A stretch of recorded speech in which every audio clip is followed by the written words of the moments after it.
right, so this is what I love. Love. All right, so come up to about a 10-foot hover. Looking 21 with information Oscar on the RNAV for runway 12 right. So from here, you're not going to be touching the ground as much. You're not going to hit the ground as hard or anywhere.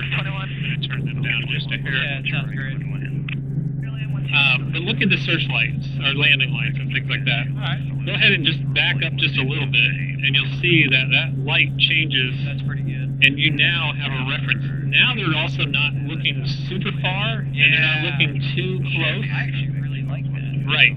Let's go over where there's a little less, you can see more of the actual far landing light, because the far landing light's a little bit, whatever. There we go. That's better. So right now, you can, go ahead and just tilt it, banking left and right. You can see the wobble. Yeah. All right. So all they're trying to do is stand it in the same spot. So their goal is to keep it the same look. You know. So now, if it goes forward, you said it gets smaller. If it goes backwards, you're losing some of it. So it's going to be helpful in that regard. Because you'll actually, they'll be able to just have a sight picture in there of what it's supposed to look like, versus you trying to explain. Because you can just say, this is what it looks like when it's hovering. Our goal is to keep it the same look. Yeah, it's almost like your compass is now projected out on the ground. Right. That's pretty awesome. But you'll find that people will actually be able to hover with this, like a lot easier. So I have the controls for a bit. You have controls. I have controls. All right, so I'm just going to kind of showcase a little bit. Let's see, the winds are kind of coming out from there. All right, so I am going to keep the collective in one position, right? And all I'm going to do is move the cyclic around. So I'm going to just bring the cyclic around, and you can see that we start to settle down, right? And then if I stop, look what happens. Right back to your power setting. Right.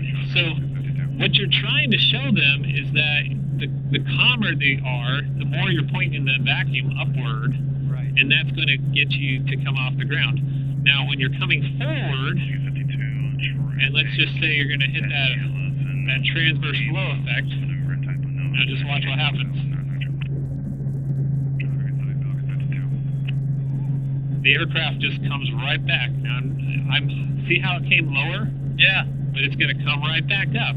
So you start high, and I didn't have to panic, and that's the biggest thing. It's like I'm not panicking when it happens because I know what's going to happen if I just let it go. So I'll just let it do it again. And I kind of gave them, the aircraft just hits that wall, and it tries to move it back. I'm not doing anything. I'm not changing anything with the cyclic. I'm just kind of allowing it to just do its own thing.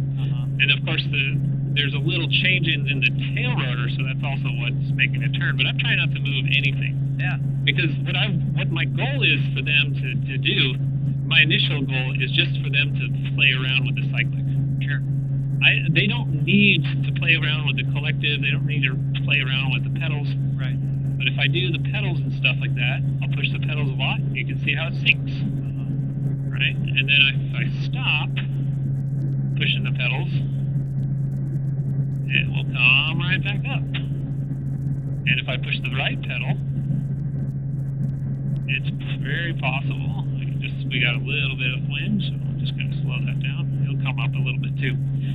But for the most part, if you just keep them on the idea of the behavior of the aircraft, they're going to have a better chance of success, because all you're trying to do is control it.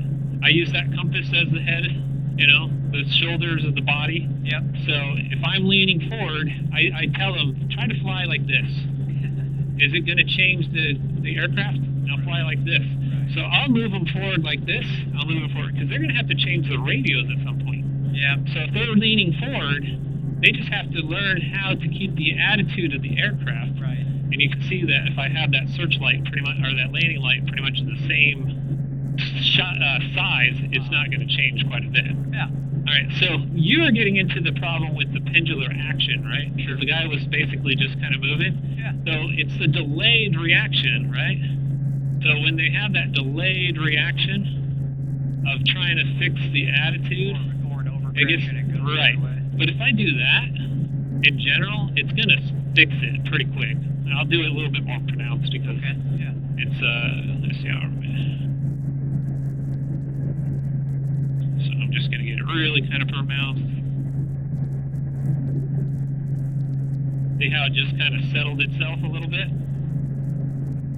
So all it takes, this will never, never get into a swing. Fair enough. I can do that all day long, and it's never going to get into a swing. It'll start to settle though, Yeah, exactly. but that's kind of the point. Right. So, I just hope it doesn't put off. Would you use that every time? Because like you could recover. I'm only you could trying to do it to from recover. Okay. Well, I'm trying to teach them how to recover themselves.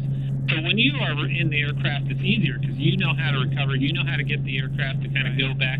Because if they're doing something where they're starting to swing, you know how to push. And I also, another thing that could help is just kind of teaching them to correct with a punch versus a push and pull. Because the push and pull kind of delays it, but if I punch in the direction I want to go, it punches the you know, kind of like you're just kind of nudging the guy to go where you want to go. Okay. All that kind of stuff. So I'm gonna watch this guy. Oh, take off. Well, yeah, I'm gonna turn around at the compass. But, when they're first initially kind of involved with the hover and stuff, Yeah. the first thing I'm going to try to teach them is the cyclic, because the cyclic is the hardest kind of things. I am going to teach them not to touch the collective at all. So their hand is not on the collective, your hand's on the collective. Sure. And then you're going to basically do something to change the collective and then give them the feet. So when you're making the adjustments to the collective, they have to respond to the feet. And they have to respond to the attitude. So it's an easy way to kind of transition from just doing the cyclic to managing the outside changes of something else, because the wind could potentially cause them to go up and down and drift and all these kind of things. So you're kind of simulating the wind affecting the aircraft and doing something, you know, to change the lift and stuff. So I'm the student. How would you do that? So if you're the student, Yep. okay, so you're going to be at 10 foot. Yep. You're going to be just about 10 foot, so it doesn't really give you a risk of hitting anything. Okay. You're going to have the cyclic, and you're going to be flying with the cyclic. I'm the cyclic. All right, so you have the cyclic, and then I'm going to give you the pedals. Okay. And for now, all you're doing is just kind of holding the direction and stuff. Yeah. But I'm going to pull up on the collective, and you're going to have to respond If I to do that. nothing, you can Right. Okay. Right. All right. So you're trying to introduce something that's an outside factor, Right. like the wind, Right. like pulling up on the collective. Now you have to do something to stop it. Right. The great thing is with this landing light is that you actually have to point to where you want it. So like, hey, I want you to point to that light or that corner of the taxiway. I want you to keep it pointed there. And now you just your feet are now directing the stuff. And then I will let them move the helicopter, and I will let them push the pedals, and I'll let them essentially do everything. And then what I'll tell them to do is just keep the attitude of the aircraft and just move it around. Yeah. The left pedal turn is pushing against the torque. The right pedal turn is letting the aircraft torque win. And so the aircraft torque will kind of do it. But you can see that we sank a little bit doing the left pedal turn. Right. So I always kind of show them, you know, then I'll tell them that if you're manipulating this collective a lot, you're making your job harder. Yeah. And if I'm leaning back and I pull back, I'm sucking harder. Yep. So I try to get them to the idea that the collective doesn't need to move as often as they think. Sure. Yeah. No, that's great. And if they're hovering high, they shouldn't actually have to move it at all. All you have to do is just kind of hold the position. I teach them, I have my thumb kind of on my seat, and I'm just kind of holding it. And all you have to do is just, now it's just cyclic and pedals when you're hovering. Yeah. Right? When they're coming down, like just kind of imagine that you're teaching them how to come down and stuff. I know we had a little bit of a tailwind. You're going to be outside just kind of directing their stuff. And as soon as they're on the ground, just get them to get it down, you know? So you're going to be out there going like this, like, get down, you know, kind of thing. And then when you get them to come up, you just kind of like, all right, come up, kind of thing. Yeah. Yeah. And you're going to be able to kind of guide them through that. Sure.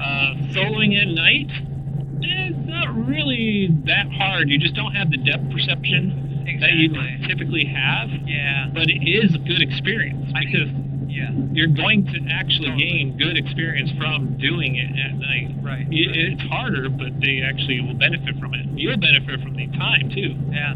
Yeah, totally. All right. I have controls. You have controls. I have controls. So I'm going to get around the pattern a couple times. Cool. Because I need to get my currency and stuff anyway.